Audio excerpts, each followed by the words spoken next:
Buenos días a todos y a todas. Soy Paula Ellinger de Fundación Avina, coordino el programa de acción climática y hoy les voy a estar acompañando en este seminario web.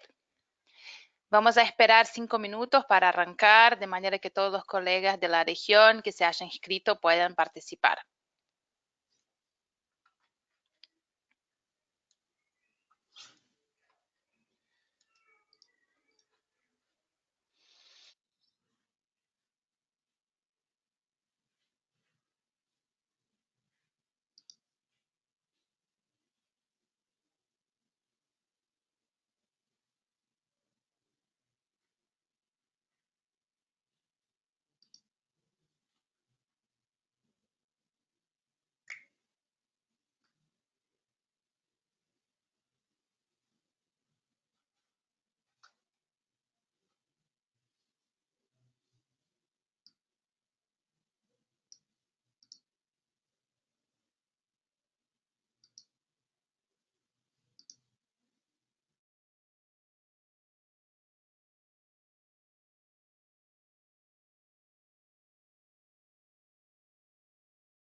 Hola, colegas de América Latina.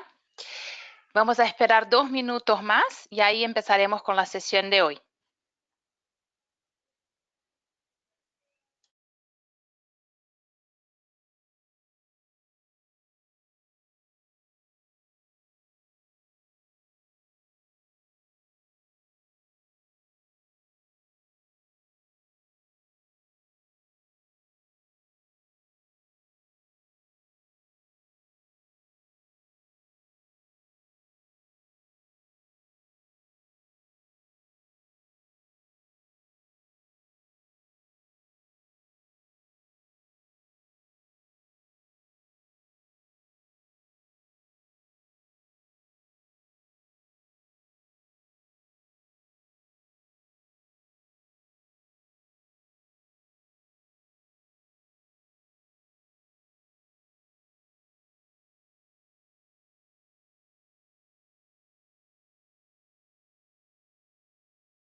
Bueno, ahora sí vamos a dar inicio a la sesión de hoy.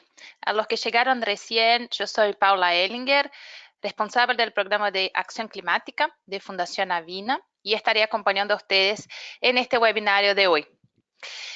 Algunos me preguntan muchas veces de dónde soy por mi acento. Soy brasilera, pero vivo en Argentina. En el día de hoy vamos a llevar a cabo una discusión sumamente importante, porque creo que probablemente todos los que nos acompañan hoy tienen conciencia de la urgencia de hacer frente al cambio climático, ¿no? Estamos en un escenario en que la ciencia nos dice que tenemos 11 años para actuar, para tomar una acción que sea ambiciosa, que sea transformacional en una escala que nunca hemos visto antes. Pero muchas veces entra la pregunta, ¿qué es una acción climática? ¿No? ¿Cómo es que se toma una acción climática? En el día de hoy vamos a poder hablar sobre cómo la ciencia aborda el cambio climático y define lo que es una acción climática ambiciosa y acorde a los escenarios de 1,5 grados y 2 grados. Este webinario es parte de una iniciativa de ClickHub junto con ActionLAC y OLAC. El OLAC es el Observatorio de Latinoamérica y el Caribe para las NDCs, coordinado por GEFLAC. ActionLAC es una aceleradora de acciones climáticas coordinada por Avina, y ClickHub, que es quien convoca esas instituciones para este webinario y otros de la sesión, es coordinado por la FLA y financiado por CDKN.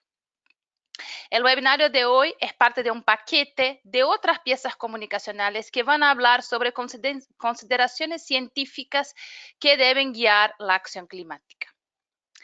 Bueno, ya sin más elementos de contexto, les voy a contar cómo será la dinámica el día de hoy. Tenemos a dos expositoras de mucho liderazgo en lo que es la acción climática. Por un lado tenemos a Tania Gillen,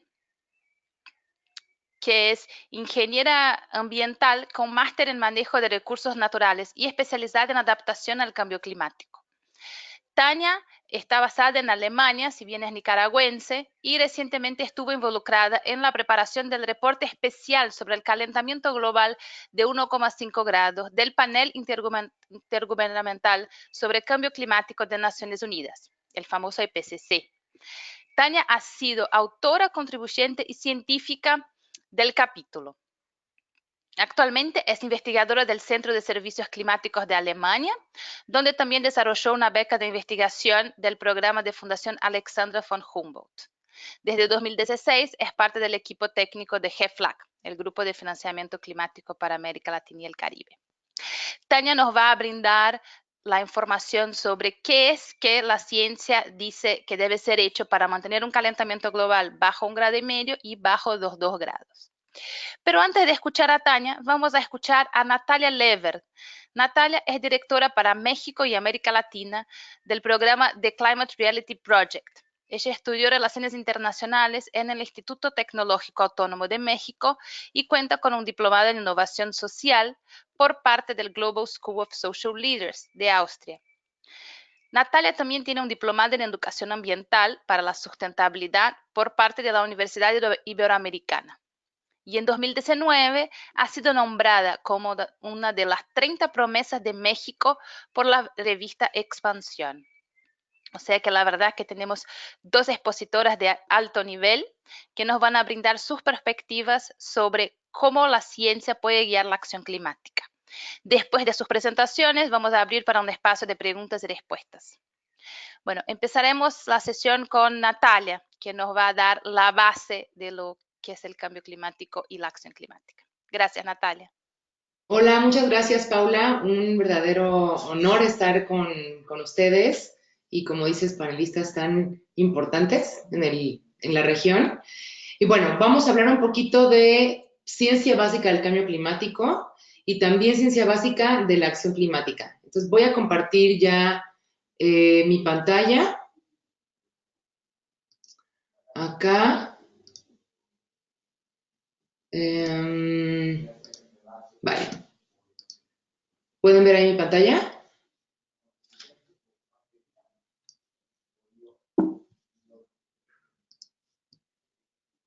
¿Todavía no, Natalia? Ahora ¿Ahí la sí, ven? estamos viendo tu pantalla, sí. Ahí, perfecto. Ahí vemos el PowerPoint. Listo. Pues bueno, como nos comentaban, yo represento a The Climate Reality Project. Somos una organización internacional encargada de entrenar activistas en todo el mundo para que comprendan la ciencia del cambio climático, la economía detrás del cambio climático, justicia, cuáles son las tendencias económicas que podemos aprovechar y sobre todo cómo podemos comunicar esta información a nuestros tomadores de decisión. Al día de hoy hemos realizado más de 40 entrenamientos en todo el mundo y entrenado a más de 20,000 personas de todos los caminos de la vida. Tenemos desde abogados, académicos, estudiantes, artistas, periodistas, que están comprometidos con hacer un cambio desde su comunidad. Así que bueno, vamos a empezar a hablar de cambio climático, pero primero vamos a conocer pues la Tierra. Esta fue la primera fotografía que tenemos de la Tierra y fue tomada por la primera misión del Apolo. Antes de que viajáramos a la Luna, se hicieron esas expediciones para ver en dónde podíamos aterrizar y fue la primera vez que una persona vio la Tierra. Y se escuchan ahí, pueden buscar en YouTube el sonido de los astronautas cuando van en la nave espacial y de repente el plan no era tomar una fotografía de la Tierra, pero voltean por la camareta de la nave y ven la Tierra y se escucha en su voz su emoción de aquí está la Tierra y le sacan esta fotografía. Y esta fotografía que vemos acá se llama la canica azul y fue la primera vez que vimos la Tierra completamente iluminada. Fue sacada en la última misión del Apolo ahí por el año 72. Y a partir de que se tomó esta fotografía fue que empezamos a ver que empezaban a surgir los primeros movimientos sociales. El primer día de la Tierra surgió casi inmediatamente después de que vimos esta fotografía en donde se muestra que vivimos en una casa común, que lo que hacemos en un lugar impacta en otro y que no hay fronteras. Ahora vamos a empezar a ver un poco, esta es la primera fotografía con la que podemos empezar a hablar de ciencia. Esta fotografía fue tomada por la Estación Espacial y vemos la atmósfera desde frente y nos pone a pensar, nos pone en contradicción con lo que de repente sentimos cuando volteamos al cielo y miramos hacia arriba. Pensamos que la atmósfera es un espacio muy grande y vasto, pero en realidad si lo vemos de frente, la capa de la atmósfera es muy pequeñita. Sé que la mayoría de ustedes saben esto, pero vamos a repasar cosas básicas de lo que es el calentamiento global. Pues primero sabemos que la radiación del Sol pasa a la Tierra en forma de ondas luminosas y que mucho de este calor de las ondas luminosas es absorbido por la Tierra. Esto depende de las diferentes superficies que tengamos en la Tierra, si es una selva, si es hielo, si es agua. Las diferentes superficies van a absorber o van a reflejar esta luz como ondas infrarrojas, que tienen una longitud de onda más amplia y que entonces pueden salir a través de esa pequeña atmósfera que vimos en la diapositiva pasada. Ahora, lo que sucede es que porque tenemos atmósfera, muchas de estas ondas luminosas se quedan en la Tierra y eso es lo que provoca que tengamos la temperatura perfecta para la vida. La temperatura que tenemos hoy ha acompañado a los seres humanos y a la mayoría de las formas de vida que están en la Tierra desde sus inicios. Y por lo tanto, un cambio en la temperatura sería fatal. Ahora, en esa pequeña capa de atmósfera estamos depositando todos los días 110 millones de toneladas de contaminación provocada por la actividad humana todos los días, los 365 días del año, estamos emitiendo esta cantidad enorme de contaminantes, lo que provoca que más de estas ondas infrarrojas se queden dentro de la atmósfera y se caliente nuestra Tierra. Ahora, ¿cuáles son las principales fuentes de estos gases de efecto invernadero? Este es lo que llamamos el efecto invernadero, es que se engrosa esa capa de atmósfera por los contaminantes que estamos emitiendo. Bueno, las principales fuentes de contaminación es la extracción de carbón, procesos industriales, la agricultura industrial, la quema de cultivos, transporte terrestre, vertedero de residuos, la quema de bosques, pero sin duda la más importante es la quema de combustibles fósiles, que en esta gráfica podemos ver cómo después de la Revolución Industrial y después de la Segunda Guerra Mundial empieza a crecer de manera exponencial y de hecho ahora vemos que se libera más CO2 en la atmósfera con mayor rapidez que en cualquier otro momento en los últimos 66 millones de años. Y lo que sucedió hace 66 millones de años es que se extinguieron los dinosaurios junto con otras millones de especies por la cantidad de CO2 que había en la atmósfera. Y vamos a ver lo que estamos provocando con esta cantidad de contaminantes que estamos emitiendo. Aquí podemos ver una gráfica o la distribución de las temperaturas de verano que tenemos desde el 51 hasta 1980. Y aquí podemos ver cómo, aquí vamos a ver una curva de campana que nos indica cómo se distribuye de manera normal, por así decirlo, de manera arbitraria, estas temperaturas. En esta gráfica podemos ver que tenemos días promedio, más frescos que el promedio y más cálidos que el promedio, y seguramente en las colas de la gráfica habrá días sumamente fríos y sumamente calientes. Pero si nos vamos una década más adelante, del 83 al 93, podemos ver cómo esta gráfica se va haciendo hacia la derecha y vemos que ya tenemos días sumamente calientes que son estadísticamente representativos. Y si continuamos este camino las siguientes décadas, y ahora vemos de 2005 a 2015, pasamos del 0.1% de la primera gráfica a 14.5% de los días sumamente calientes en la Tierra. Y aquí vamos a ver, pues, cómo la temperatura promedio efectivamente ha ido cambiando de manera dramática y se va yendo hacia lo más caliente.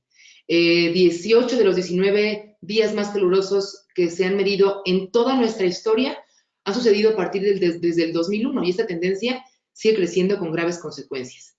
Ahora, el 93% de este calor extra que estamos vertiendo en la atmósfera va para el océano. Y todas este calentamiento que además el 93% se va a los océanos, está generando una serie de problemáticas para nuestras sociedades. Por ejemplo, los huracanes, las tormentas cada vez son más fuertes y suceden más seguido, como por ejemplo esta de Puerto Rico en 2017, que todos recordamos que fue fatal, no solo para Puerto Rico, sino para todo el Caribe. También estamos viendo esta fotografía en Argentina con una lluvia torrencial, una de estas bombas de lluvia, porque todo el sistema hidrológico pues está alterado, que tuvo 1.5 metros de granizo solamente en 15 minutos. Y también con lluvias torrenciales tenemos más deslaves en todo el mundo, como esta fotografía en Guatemala. Ahora, el mismo fenómeno que saca el agua de los cuerpos de agua y provoca estas lluvias torrenciales, inundaciones y deslaves, también saca el agua del subsuelo, lo que provoca que tengamos sequías más profundas y prolongadas, como esta fotografía en México en 2017, que tuvimos nuestra peor sequía en 50 años. Les muestra pocas fotografías porque tenemos poco tiempo, pero estos son fenómenos que estamos viendo alrededor del mundo y que cada vez suceden con mayor frecuencia. También cuando tenemos una atmósfera más seca y la vegetación está completamente seca, tenemos más incendios, como los que han estado sucediendo en Estados Unidos y que ahora la época de incendios en ese país es 105 días más larga que en los años 70.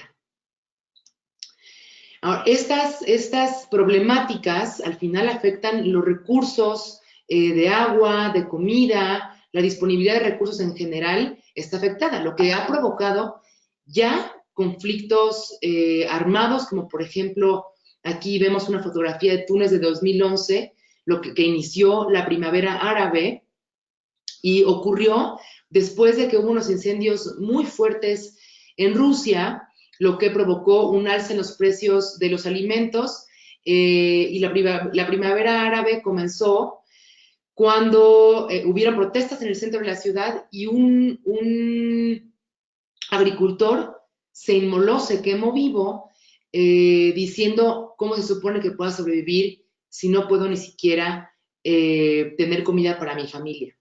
Ahora, también con esta falta de recursos y con estas sequías extremas, lo que estamos viendo es que se están generando procesos migratorios muy importantes. Es una fotografía de la migración siria, que antes del conflicto armado que todavía están viviendo, tuvieron una sequía que en 4 años acabó con el 60% de su ganado y con el 80% de la tierra fértil, y lo que provocó, claro, una ola de migraciones que, aunque la mayoría de esas migraciones se fueron a los países cercanos a Siria, mucha de esta migración la recibió Europa y ahora estamos viendo movimientos de ultraderecha que están resurgiendo por todo el mundo. Y en fin, el costo del carbono es altísimo. Esta contaminación, refugiados climáticos, acidificación del océano, sequía, escasez de agua, hambruna y mucho más. De hecho, el cambio climático ya al día de hoy está catalogado como la principal amenaza para la economía global y también la principal amenaza para la salud global. Ahora, también tenemos datos de que la capacidad eólica y la capacidad de energía solar en todo el mundo han ido aumentando de manera dramática. ¿Por qué? Porque los costos tanto de energía eólica como de la energía solar han ido disminuyendo conforme va avanzando las tecnologías y que va demasiado rápido. También sabemos que es una fotografía de México, como los costos de la electricidad de los combustibles fósiles, si los comparamos con las energías renovables, las renovables ganan por mucho, y hoy sabemos que 2/3 partes del mundo ya hoy pueden producir energía solar y eólica mucho más barato que combustibles fósiles.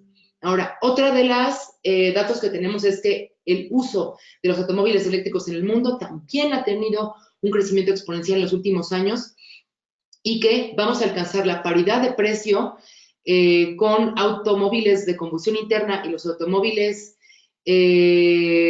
eléctricos en muy pocos años, y que a partir de esa paridad de precio la movilidad eléctrica va a ser mucho más barata y tenemos que empezar a pensar cómo nuestras economías se van a ir adaptando, todos los trabajos que podemos crear también con esas nuevas economías, que al día de hoy ya las energías renovables emplean directa e indirectamente a más de 11 millones de personas en todo el mundo. Ahora, sabemos que el cambio climático es el problema más grave que tiene nuestra generación y la amenaza más importante para la raza humana desde que estamos en esta tierra.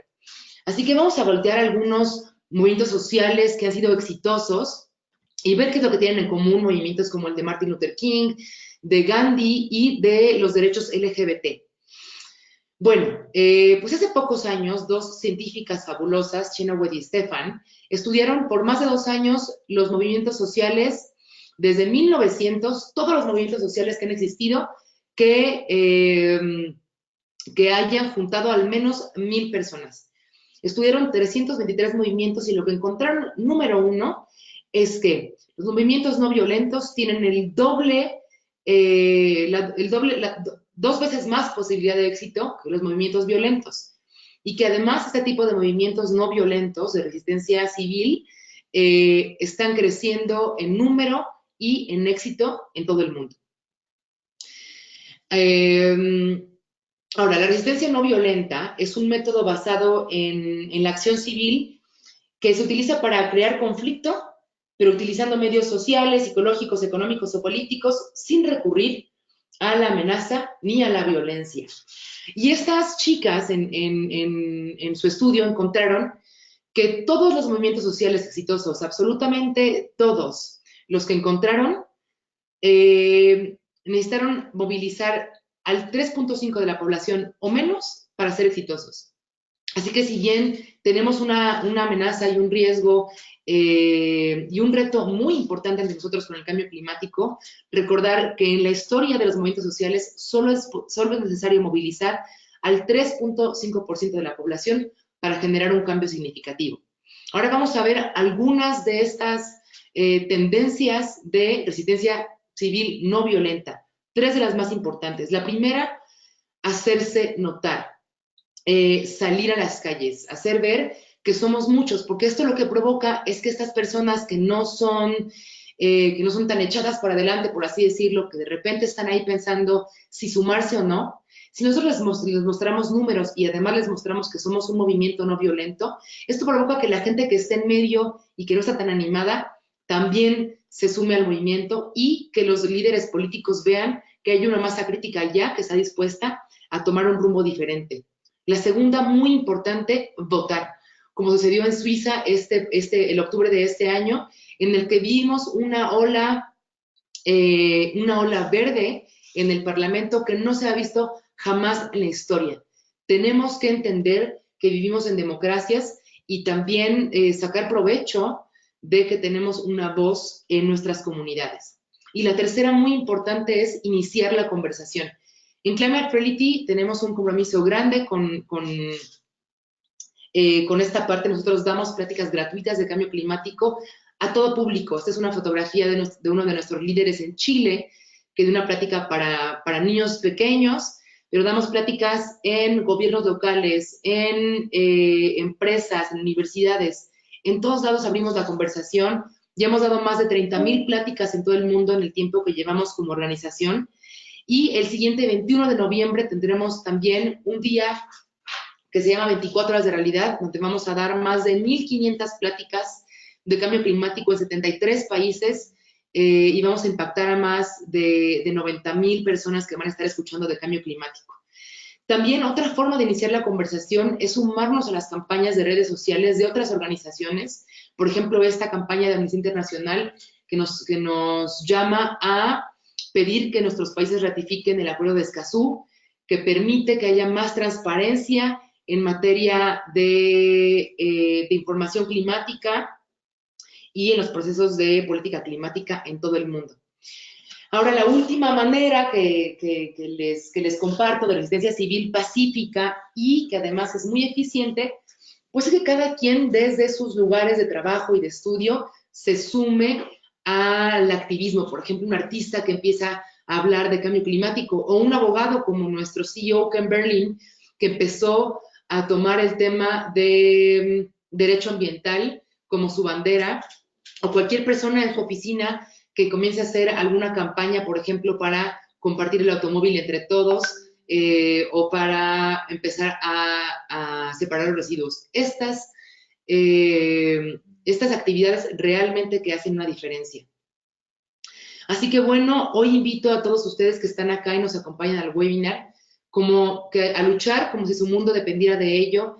Espero que estas tips de por qué es importante actuar y de cómo podemos actuar y que además la ciencia los respalda, los animen a tomar acción desde sus trincheras y que los animen a ayudar a otros a que también tomen acción, porque el mundo, el planeta depende de nosotros, la calidad de vida de las personas depende de nosotros y cómo se ve el planeta depende de nosotros también.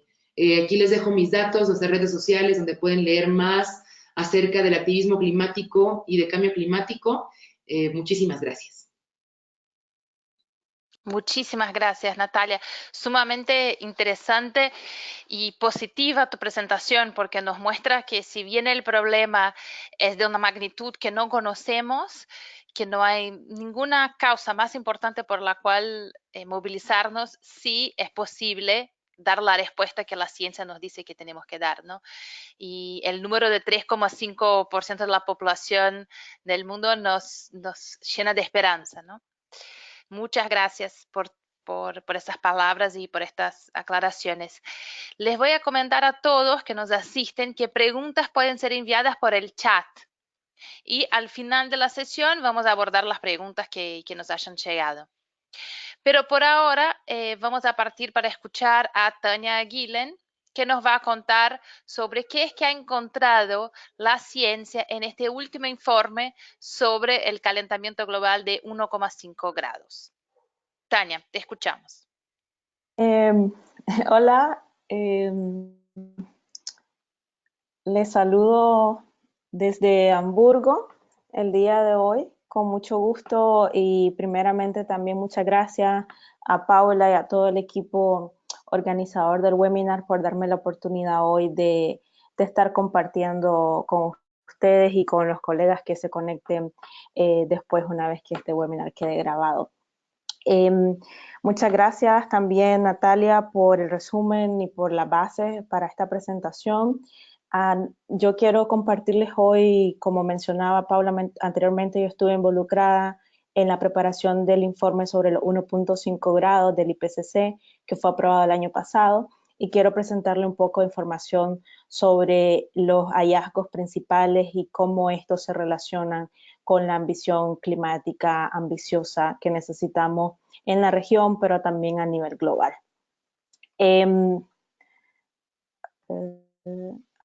Okay. Esta gráfica es una gráfica que tiene 40 años y que recientemente estuvo circulando por las redes sociales. Tal vez algunos de ustedes la lograron ver. Es una gráfica que fue preparada por científicos de la ExxonMobil en los años 80. La ExxonMobil es una de las petroleras más grandes, ¿no? Y donde ellos ya en ese entonces identificaban claramente la relación muy estrecha entre la concentración de gases de efecto invernadero, en este caso de dióxido de carbono, y el probable aumento de temperatura. Y ahí ustedes pueden ver, esa gráfica es muy similar a todas las gráficas que ha producido los distintos grupos científicos en cuanto a la relación de gases de efecto invernadero y el aumento de la temperatura. Y esto yo le he tomado esta figura porque lo que me parece increíble es que desde el año 80 lo sabían, pero no hicieron nada por cambiar sus compañías o sus tecnologías por tecnologías más limpias, ¿no? Entonces esto es para solo un dato interesante.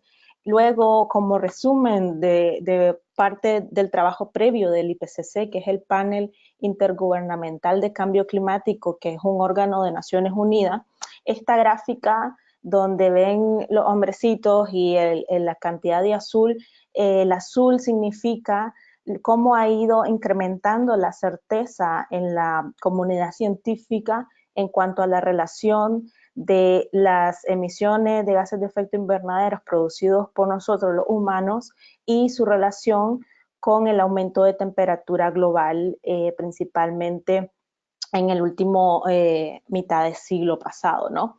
También de los mensajes principales del reporte del IPCC en el 2014, que es el ciclo de evaluación 5, que terminó en el 2014, se dice que el calentamiento del sistema climático es inequívoco, o sea, no hay duda que está pasando, y que además los cambios observados no tienen precedentes. Entonces, esos son mensajes fuertes que el IPCC ha venido dando desde su creación en el año 1988 también, ¿no?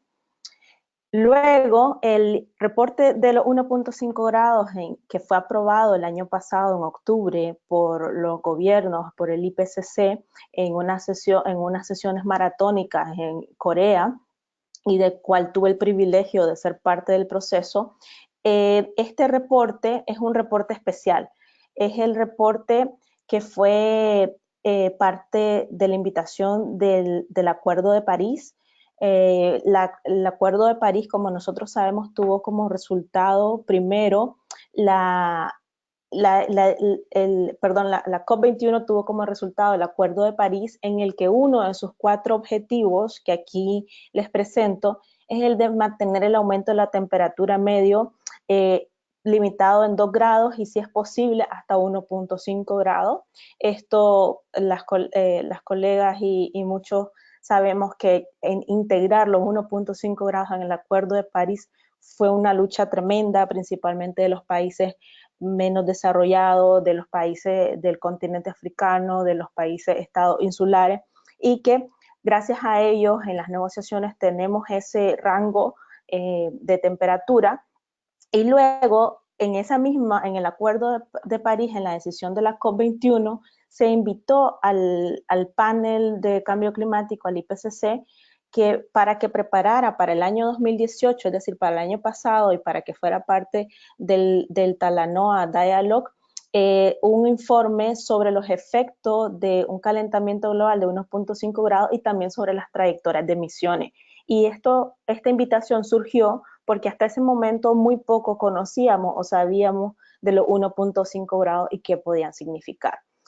Luego el IPCC aceptó esa invitación y además de la información requerida, agregó información sobre desarrollo sostenible y los esfuerzos por erradicar la pobreza. Entonces yo los invito antes que todo a revisar, a leer el resumen para para hacedores de política, en el cual pueden encontrar mucha información interesante. Como les decía, este reporte fue publicado el año pasado y es parte ya del sexto ciclo de evaluación, que por sus siglas en inglés se denomina AER5, el cual también en agosto pasado se aprobó el reporte sobre cambio climático y tierra, el cual también tiene información muy interesante para la región por los efectos que tenemos de nuestros ecosistemas naturales, el Amazonas y demás. Luego tenemos, en septiembre también se aprobó el reporte especial sobre océano y criosfera, y para los años 2021 y 2022 se prevé la aprobación de los informes de los grupos del trabajo de IPCC, que son el de la ciencia climática, el grupo 2 sobre mitigación, adaptación y vulnerabilidad, y el grupo 3 sobre mitigación. Entonces, en el marco del informe del 1.5 grado, se dice que estamos ahora, comparados con las escalas o los tiempos preindustriales, que son del periodo 1851 a 1900, que estamos a un grado más de temperatura. Es decir, que esa temperatura que nos comentaba Natalia anteriormente, que es la que ha permitido que la vida se desarrolle tal cual la conocemos, que es aproximadamente, creo, 15, 16 grados, tenemos un grado más. Entonces, eso puede sonar a escalas puede ser, decimos, muy poco, pero ya representa muchas consecuencias para la naturaleza, para las personas y para los medios de vida. Y como ejemplo de uno de los datos, extraje del informe recientemente publicado sobre los países del G20, que son las 20 economías principales en el nivel del mundo, es que, por ejemplo, los eventos extremos generan aproximadamente 16.000 muertes y pérdidas económicas de alrededor de 42 billones de dólares cada año para los países del G20 solamente, los cuales además son los países que en teoría tienen más recursos para hacer frente al cambio climático, ¿no? Luego, también el reporte nos dice del IPCC que los 1.5 grados los podríamos alcanzar entre el año 2030 y 2052. No se puede dar en este marco no se puede dar un año como absoluto, porque no podemos decir para el día 1 de febrero de 2031 estamos en 1.5 grados, sino que se dan rangos, ¿no? Luego, y es el mensaje más importante, porque esto no estaba claro anteriormente, es de que las emisiones pasadas, es decir, las emisiones que ya están en la atmósfera, eso que nos explicaba Natalia anteriormente, todavía no nos comprometen a un mundo de un 1.5 grados de calentamiento global. Esto es una noticia muy positiva y de la que nos tenemos que empoderar todos aquellos que estamos interesados o trabajamos en acción climática. Ahora, ¿qué representan ese 1.5 grados en términos de impacto y riesgo asociados? Y aquí es el resumen de muchísima información que ustedes pueden encontrar en el reporte, donde pueden encontrar este gráfico, que es un ejercicio que el IPCC ha venido haciendo desde el tercer reporte de evaluación en el año 2001, donde se trata de manera visual establecer o identificar en qué nivel estamos o en qué nivel podrían estar los riesgos para ciertos sistemas. Y aquí tenemos los motivos de preocupación, que en inglés se les denomina reasons for concern. Y por ejemplo, aquí mencionarles rápidamente el ejemplo de los sistemas únicos y amenazados, en donde en este motivo de preocupación se agrupa a ecosistemas únicos como el Amazonas, como los sistemas de corales marinos o de arrecife, etcétera, donde, por ejemplo, aquí podemos ver que con 1 grado nos encontramos con riesgos moderados, luego con 1.5 ya con un nivel de riesgo alto, y con 2 grados podríamos estar ya en nivel de riesgo muy alto, que en cierto momento para ciertos sistemas esto podría significar extinción. Y luego pueden ver cómo está la información plasmada para la preocupación 2, que por ejemplo con episodio eventos meteorológicos extremos, etc. Este ejercicio se hizo también con distintos sistemas naturales y humanos para el reporte también en nuestro capítulo, que es el relacionado a impactos y vulnerabilidad, y ahí pueden ver que, por ejemplo, para los sistemas de corales de agua cálida, en 1 grado ya estamos en riesgo muy alto, en 1.5 grados estamos también en riesgo o sea, en 1 grado estamos en la transición y en 1 grado 1.5 estamos en riesgo muy alto, y en los 2 grados ya estamos corriendo el riesgo de extinción, y esto representa para los sistemas de aguas cálidas o corales marinos, significa que a los 1.5 grados estaríamos todavía conservando un 10% de los arrecifes, mientras que en 2 grados es la extinción. Entonces, este 0.5 grado de diferencia representa vida o muerte en este sistema natural. Y pueden ver la información también para los otros sistemas aquí analizados. Ahora, y esto quizá voy a brincar un poco, pero yo quería presentarles la información entre 1.5 grados y 2 grados, que es la información del reporte, y dónde estamos actualmente con las contribuciones nacionales. Y esto es lo que las contribuciones nacionales que fueron presentadas por nuestros países ante la Convención Marco de Naciones Unidas sobre Cambio Climático para la aprobación del Acuerdo de París, que es decir, lo que nuestros países se comprometen a hacer en materia de acción climática. En ese entonces, en el 2015, el rango en el que nos encontrábamos era entre 2.7 grados a 3.5 grados. La última literatura identifica que las contribuciones, que algunas han sido actualizadas por los gobiernos, nos dejan en un mundo con un calentamiento global de 3 grados. Entonces, muy fuera de, por ejemplo, o con riesgos mayores de los que podrían presentar con 2 grados o 1.5 grados. Ahora, los últimos 2 reportes aprobados por el IPCC presentan también información muy interesante. Yo no voy a ir en detalle porque es mucha y quiero cumplir con el tiempo, pero aquí, por ejemplo, pueden ver que a 3 grados la mayoría de los sistemas identificados o estudiados también se encuentran en riesgo muy alto o alto.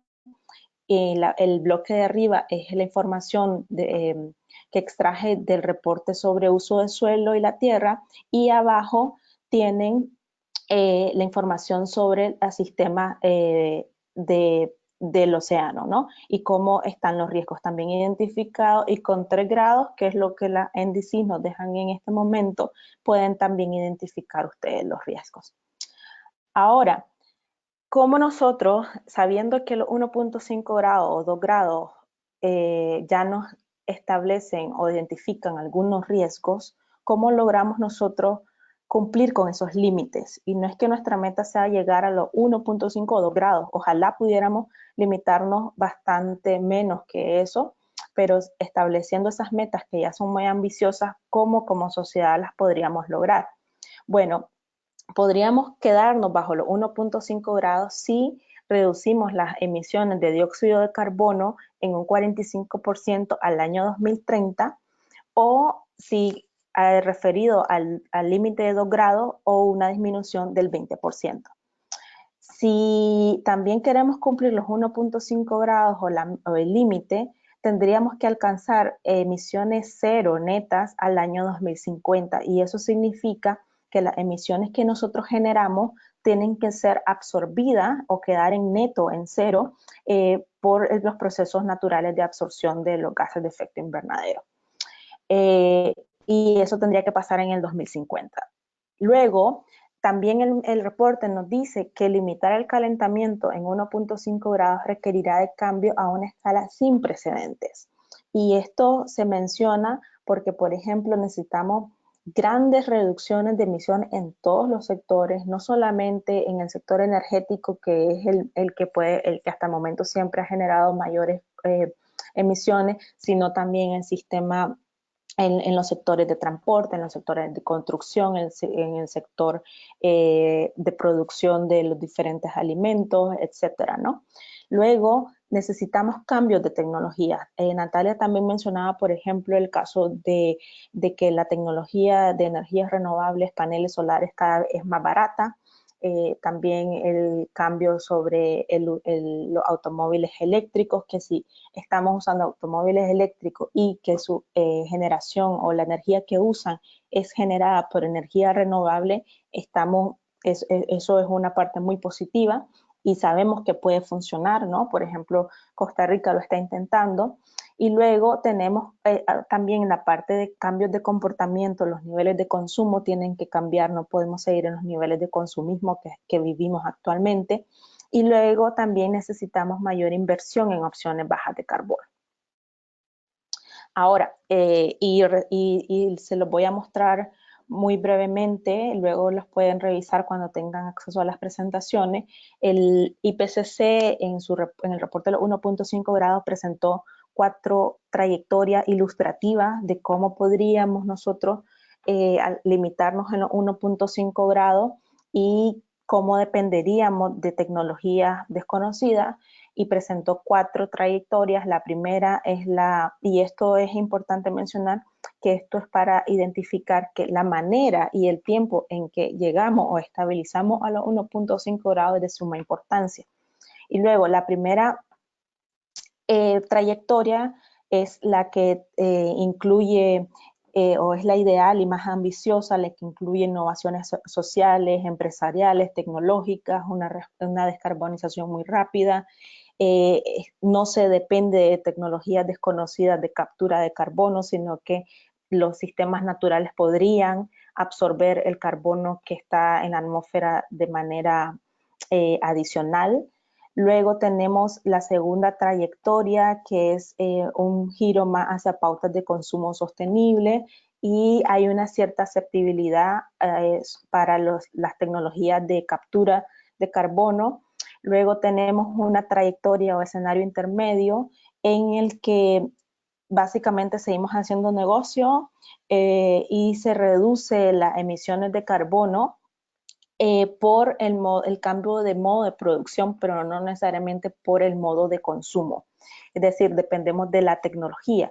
Y luego, la trayectoria menos deseada, la cuarta, es un escenario intensivo en el uso de los recursos naturales. Es, como lo decimos, más o menos un business as usual, seguir como estamos.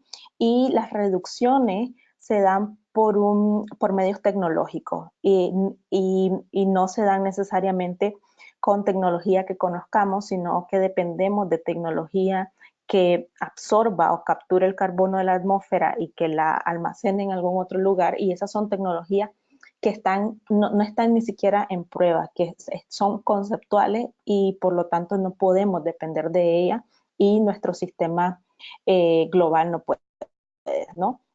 Luego, nuevamente, ¿son las contribuciones que están puestas sobre la mesa en este momento suficientes para limitar con los 1.5 grados? No. El reporte ya nos dice, como les decía yo anteriormente, que estamos enfrentándonos a un escenario de un aumento de temperatura de al menos 3 grados si cumplimos con lo que está sobre la mesa. Si no lo cumplimos, todavía los escenarios son peor y algunos están entre 5 hasta 6 grados, pero si cumpliéramos todo lo que está sobre la mesa, todavía nos quedamos en un aumento de temperatura de 3 grados centígrados. Otros reportes también de Naciones Unidas lo confirman y también nos dicen de que si seguimos como estamos, incluso la meta o el límite, perdón, de 2 grados también resulta inalcanzable. Y aquí rápidamente es un gráfico del último reporte de la Organización Internacional de Energía, en donde, por ejemplo, en el círculo verde ustedes ven para el 2040 dónde deberíamos de estar en términos de generación de demanda de electricidad y las emisiones relacionadas a esa energía. Podemos ver que en el 2018 todavía estamos lejos y que hay distintos escenarios, ¿no? Y que si nosotros queremos reducir, tenemos que el escenario de desarrollo sostenible es en el que nosotros tenemos que reducir también la demanda de energía, ¿no? Y que eso conlleva con menores emisiones de gases de efecto invernadero. Aquí rápidamente el resumen sobre la brecha, y disculpe que esté en inglés, pero me pareció interesante y sencillo también. Aquí en negro tenemos cuál ha sido las concentraciones de gases de efecto invernadero observadas. Luego en verde tenemos las trayectorias compatibles con 1.5 grados, en amarillo con 2 y en azul es las contribuciones que están sobre la mesa. Y ahí podemos observar que hay una brecha en cuanto al opuesto sobre la mesa y lo objetivo de reducción de gases de efecto invernadero, que es una brecha grande para ambos límites establecidos en el Acuerdo de París. Aquí también otro resumen de cómo se establece de acuerdo, aquí tienen de acuerdo a las contribuciones, estamos entre el rango de 2.3 a 3.7 grados con una media de 2.9. Si cumplimos, luego con las políticas actuales estaríamos observando un escenario de 3.2 grados y siendo positivos podríamos estar en 2.9 y estamos en este momento acá, ¿no? Ya estamos muy cerca de los rangos establecidos, de hecho, en el Acuerdo de París. Y luego, esto me parece interesante también presentarle un estudio de Climate Action Tracker, donde tomaron algunos países y vieron cómo era su performance, su desempeño, en cuanto a si estaban alineados con el Acuerdo de París o no. Y, por ejemplo, ustedes pueden observar que no hay ningún país que esté de acuerdo a lo que se quisiera, pero que podrían ser compatibles. Por ejemplo, están las contribuciones de Marruecos y Gambia, y luego compatibles con 2 grados de la región de Latinoamérica tenemos a Costa Rica. Todos los demás países o son insuficientes o grandemente insuficientes o críticamente insuficientes sus contribuciones. Y ahí pueden ustedes observar qué países son los que no están siendo para nada ambiciosos en sus contribuciones actuales. Para ir cerrando, y yo creo que el mensaje que quería dejar acá era principalmente de que no estamos alineados con lo que nos está pidiendo el Acuerdo de París, pero tenemos una herramienta que son las contribuciones, las NDCs.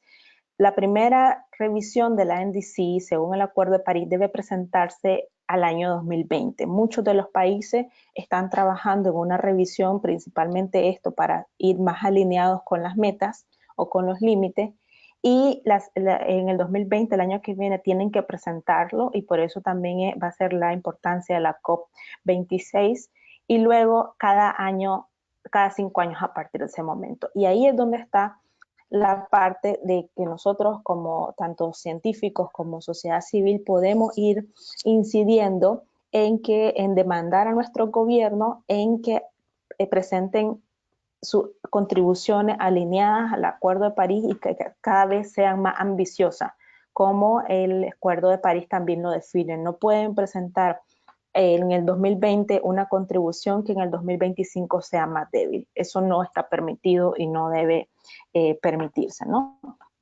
Como para ir cerrando, el mensaje principal que nos dejaba el reporte del IPCC es que cada acción que implementemos importa, cada aumento de temperatura importa, porque antes eso no estaba tan claro. Decíamos 1 o 2 grados, ¿cuál es la diferencia? Sí hay una diferencia. Y cada año en el que no actuemos importa, y cada año en el que actuemos también importa, ¿no? La inacción o acción genera un efecto. Y cada elección, cada decisión que nosotros tomemos, tanto como países, como individuos, como organizaciones, también importa. Espero haberles podido dar un vistazo de por qué es necesaria que nuestras contribuciones como país estén alineadas con el Acuerdo de París y con lo que la ciencia nos está diciendo. La ciencia no ha cambiado el mensaje, solo se ha hecho la información cada vez más certera, más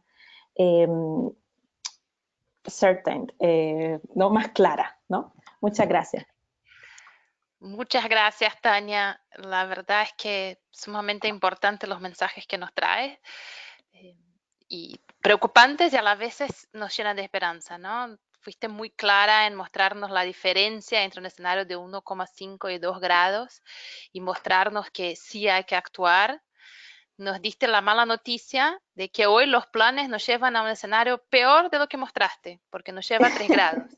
Sí, Pero nos diste la buena noticia de que todavía tenemos chance de mantenernos bajo 1,5 grados. O sea, todavía tenemos la chance de cambiar las cosas y tenemos las exacto. herramientas para hacerlo, ¿no? Y con este Estamos en el mensaje tenemos momento que tenemos que cambiar la dirección del timón.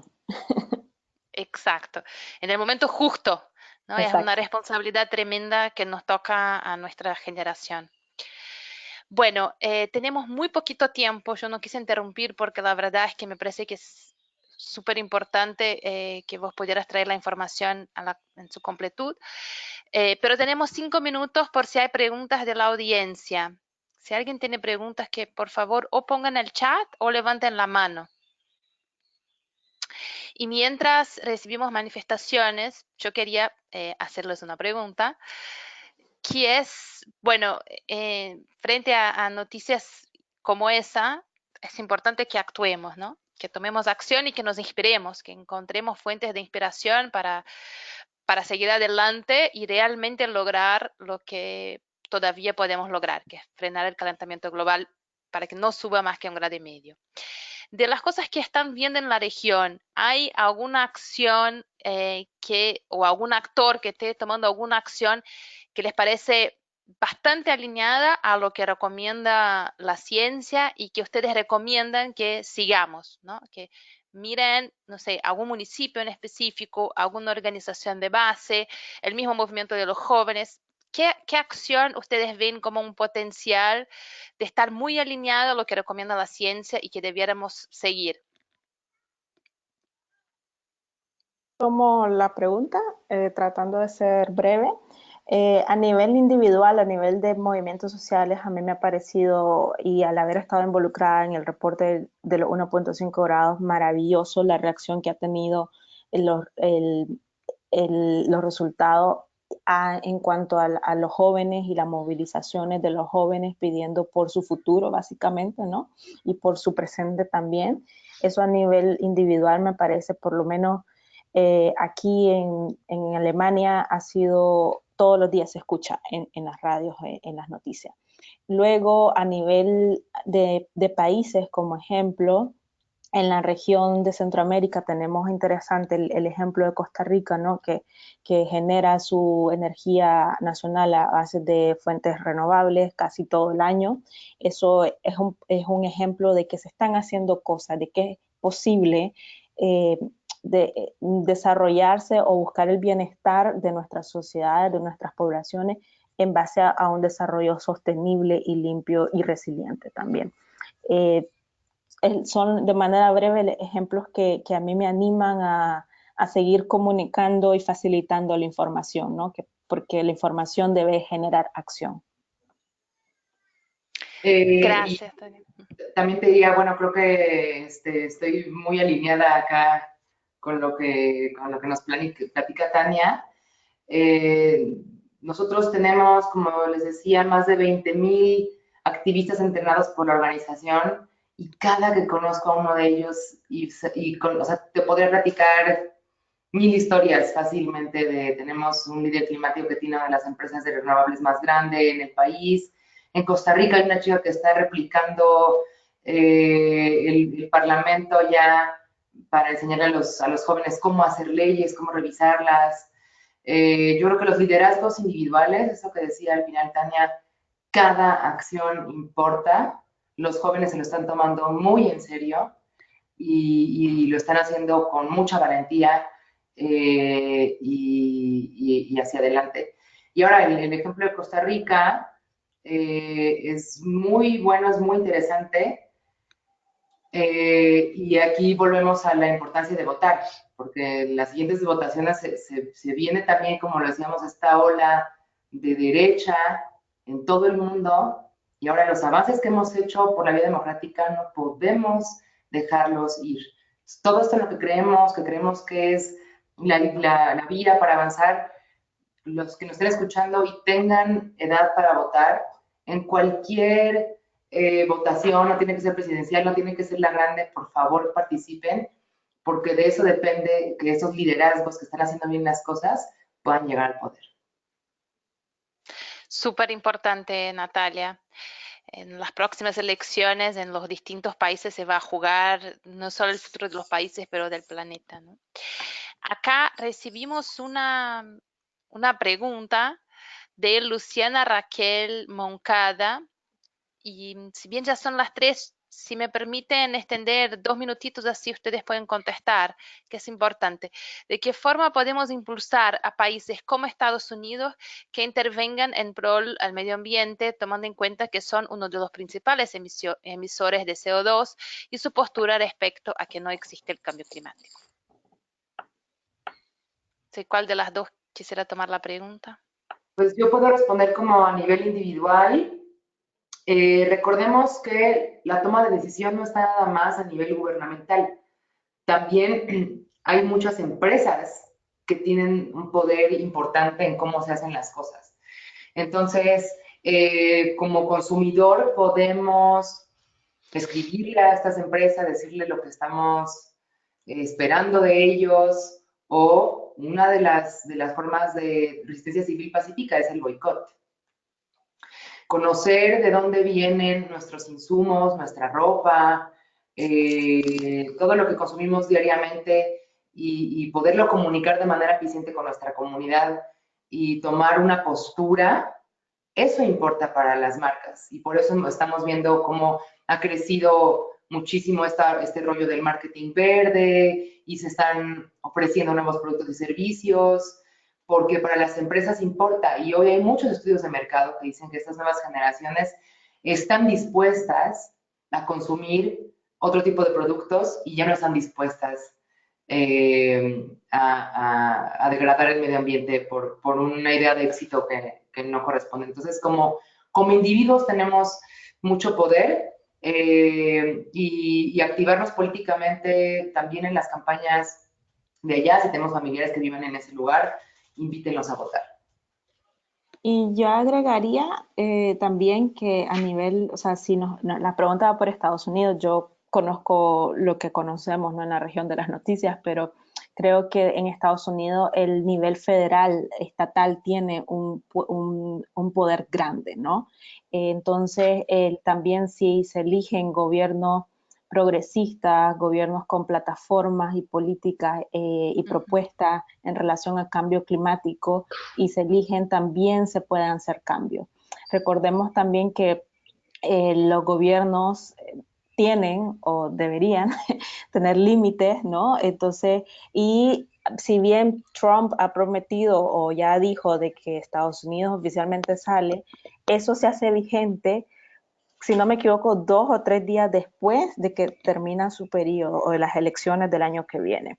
Es decir, que si en Estados Unidos se elige un gobierno más progresista y más alineado con el tema de políticas climáticas, se logra hacer otra vez un cambio de dirección que Estados Unidos, con Obama o la administración anterior, tenía un mejor desempeño. No voy a decir que era bueno, porque tenía un mejor desempeño, pero podían haber hecho mucho, pero podemos retomar a ese buen rumbo que en algún momento se tenía. Entonces, hay poder de generar cambio en varios niveles, no solamente en el nivel de gobiernos nacionales, también desde las decisiones individuales, como comentaba Natalia, pero recordemos que uno de los mensajes principales es el cambio de modelo, el cambio de niveles de consumo. Necesitamos otro tipo de desarrollo, ¿no? Sí, no, sumamente importante las recomendaciones de ustedes, ¿no? De cómo desde nuestros lugares podemos incidir de alguna manera. Cuando Natalia hablaba del poder del mercado, ¿no? Cuanto consumidores, yo me acuerdo mucho, yo soy brasilera, como les comenté, para frenar la deforestación en la Amazonía. Una de las cosas que tuvo más impacto fue cuando se empezaron a ver que el mercado europeo no quería comprar carne brasilera por la relación con la deforestación, ¿no? Entonces, y muchas veces en América Latina somos consumidores asiduos de productos norteamericanos, ¿no? Así que, Sí. bueno, muchas gracias. a las dos. Muchas gracias también a Carola de GEFLA que organizó todo este espacio y de OLAC. Y bueno, a todos que estuvieran involucrados en hacer eso posible. Y nos vemos en el próximo webinario de esta serie, que será sobre el tema de comunicación y cambio climático. Va a ser en un par de semanas recién, pero si están registrados en la hoja de ruta, van a recibir informaciones. Muchas gracias. Gracias, buen día a Muchas todos. gracias.